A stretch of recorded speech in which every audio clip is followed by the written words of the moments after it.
আজকে আমি দুইটা লাভা কেক বানাইছি ভ্যালেন্টাইন্স ডের জন্য। একটা হচ্ছে আমার জন্য, একটা আমার ভালোবাসা মানুষের জন্য। আর রেসিপি শেষ পর্যন্ত দেখবেন জানার জন্য যে আজকে আমার ভালোবাসা মানুষটাকে। চলুন রেসিপি শুরু করা যাক।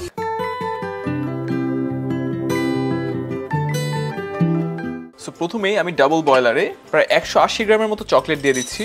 এখন এই চকলেট দেখে ভেবেন না কার জন্য আনছিলাম, আপনাদের রেসিপি দেখানোর জন্যই। আর 180 গ্রাম চকলেটের সাথে প্রায় 115 গ্রামের মতো বাটার দিয়ে দিচ্ছি। দেখে মনে হইতেছে অনেক, আমিও ভয় পাইছি ফার্স্টে, আর সব মেল্ট হলে মনে হয় ঠিক হয়ে যাবে। একটু মেল্ট হোক। আর ডাবল বয়লার বেশি গরম করা যাবে না, ঠিক আছে? চকলেটের টেম্পারও নষ্ট হয়ে যাবে, বাটারও আপনার একদম 12টা বাজে যাবে। আস্তে আস্তে মেল্ট হোক। মেল্ট হওয়া শুরু হয়েছে, বাহ। আর হচ্ছে যেটা বলতেছিলাম, মেল্ট হচ্ছে সুন্দরভাবে। ওই যে হৃদয়ে ভেঙে ফেলেন আপনারা নিজেদের ঝগড়াঝাটি করে, কি কি জানি হয় যারা কি কি করেন 14 ফেব্রুয়ারিতে প্রেম প্রীত আর কি, এইসব করা যাবে না, ঠিক আছে?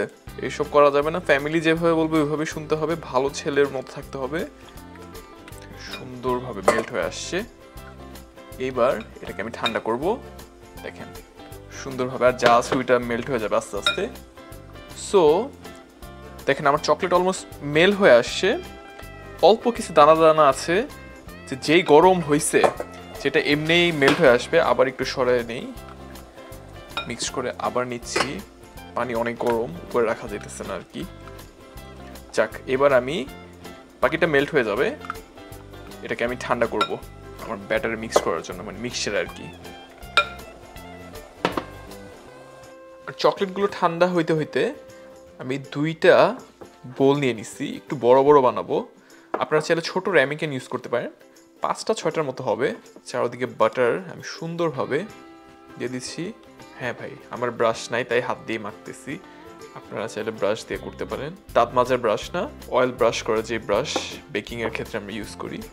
এখন যদি আমি আমার দাঁত ব্রাশ করার ব্রাশ দিয়ে আপনারা সবাই মিলে আমার পিটাবেন, কোনো গ্যাঞ্জামের দরকার নাই। ভ্যালেন্টাইন্স ডে এসে পড়ছে। যাক, সুন্দরভাবে দিয়ে দিচ্ছি, বেশি দেওয়া যাবে না। এরপর যেটা করব, ভাবতেছেন যে এত বোল টোল নিয়ে আমি কি করতেছি, দেখেন একটু ময়দা দিয়ে সব দিকে ঘুরাবো। দেখেন, আবার হাত দিয়ে মাখান দিতে হবে না। দেখেন ফ্লাওয়ারগুলো নিয়ে আপনার কেকটা যেন ভালোভাবে উঠে আসে। এবার নেক্সটটা দিয়ে দিলাম। দেখেন সুন্দরভাবে। আমি আবারও বলতেছি, আপনারা চাইলে ছোট র্যামিকেন ইউজ করতে পারেন। আমি একটু বড় সাইজের দুইটা বানাবো লাভা কেক। একটু বড় না হলে আসলে মন কত বড় এটা বোঝানো যাবে না ভালোবাসার মানুষকে। যাক, এবার বাকিটা ফেলে দিব। দেখেন ফ্লাওয়ার একটা কোটিং আর প্লাস বাটার। এরপর একটা বোল নিয়ে নিচ্ছি। এইবার দেখেন দুইটা ডিম আর দুইটা ডিমের কুসুম, অর্থাৎ দুইটা এগ ইয়ক দিয়ে দিচ্ছি। আর হচ্ছে 50 গ্রাম সুগার দিয়ে দিচ্ছি। এরপর সামান্য পরিমাণ সল্ট, মানে পিঞ্চ অফ সল্ট। এরপর ভালোভাবে হুইস্ক করব।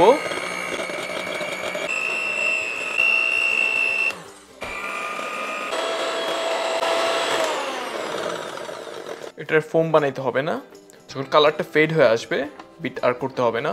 এরপর 2 টেবিল চামচের মতো, 2 টেবিল চামচই মতো না, ফ্লাওয়ার নিয়ে নিচ্ছি। আপনারা স্টেন করে নিতে পারেন যেন কোনো লাম্পস না থাকে। এরপর ভালোভাবে মিক্স করব ফ্লাওয়ারটা এগের সাথে। এই রেসিপিটা অনেক সহজ, কিন্তু আমরা যখন ভালো একটা রেস্টুরেন্টে দেখি লাভা কেক, দেখে কিন্তু মাথা নষ্ট হয়ে যায়। তাই বাসায় বানায় আপনারা সারপ্রাইজ দিয়ে দিবেন বাসার মানুষকে। কোন মানুষকে বুঝাইছি এটা তো আপনারা ভালোভাবে বুঝতেছেন। আর 20 সেকেন্ডের মতো জাস্ট একটা হুইস্ক করবো, যেন কোনো দানা দানা না থাকে।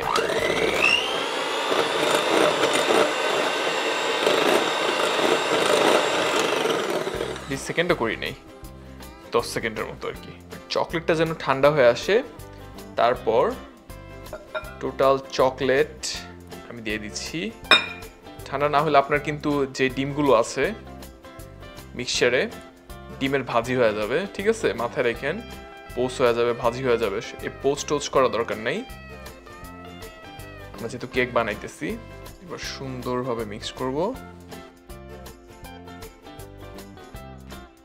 বেশি আবার মিক্স করা যাবে না, আপনারা কখনো হুইস্ক করবেন না সবকিছু দেওয়ার পরে। কত সুন্দর মিক্সড হয়ে আসছে। জাস্ট ফোল্ডিং মেথডে আপনারা সুন্দরভাবে ফোল্ড করবেন। আমার ওভেন অলরেডি আমি প্রিহিট দিয়ে রাখছি, 10 মিনিটের মতো প্রিহিট দিব 450 ডিগ্রি ফারেনহাইটে। আর শুনেন, এই যে ডেজার্ট যখন খাওয়াবেন মানুষজনকে, জাদুটোনা করা যাবে না, ঠিক আছে? এই মিষ্টি টিষ্টিতে নাকি আবার কি জাদু টাদু করে মানুষ, শুনছি। মন থেকে খাওয়াবেন। যেহেতু মিক্সড হয়ে গেছে সব কিছু, কি ফাটাফাটি ব্যাটার হয়েছে দেখতেছেন, দেখে তো আজব লাগতেছিল ফার্স্টে। তো আমিই ভাবতেছিলাম আবার কি বানাইতেছি আজকে। আমি এটাকে 2 ভাগে ভাগ করে নিলাম, একটু কম বেশি হলে সমস্যা নেই, দাঁড়িপাল্লা লাগবে না আর কি। আমার বোলগুলোতে আর কি নিয়ে নিছি। এইবার যেটা করব, এইবার একটা বেকিং ট্রেতে আমার বোলগুলো নিয়ে আমি অলরেডি 450 ডিগ্রি ফারেনহাইটে আমার ওভেনটা প্রিহিট দিয়ে রেখেছি। এবার আমি 11 মিনিটের মতো বেক করব। যাক, প্রায় 1 মিনিট বেশি করছি আমি। 12 মিনিট পরে আমি ওভেন থেকে বের করে নিচ্ছি। এবার এটাকে 1 মিনিটের মতো রেস্ট দিব বাইরে। দেখেন মাঝে কিন্তু হালকা শেক করতেছে, যে এই আপনার সফটনেসটাই মাঝে দরকার।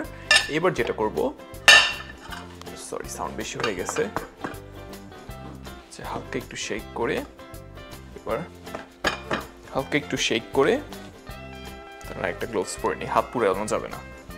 বাহ, দেখেন কত সুন্দরভাবে বের হয়ে আসছে। দেখেন মাঝে কিন্তু দেখতেই পারতেছেন।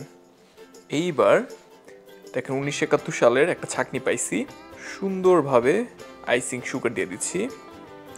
কি বানাইছি, এবার হচ্ছে ট্রাই করার পালা।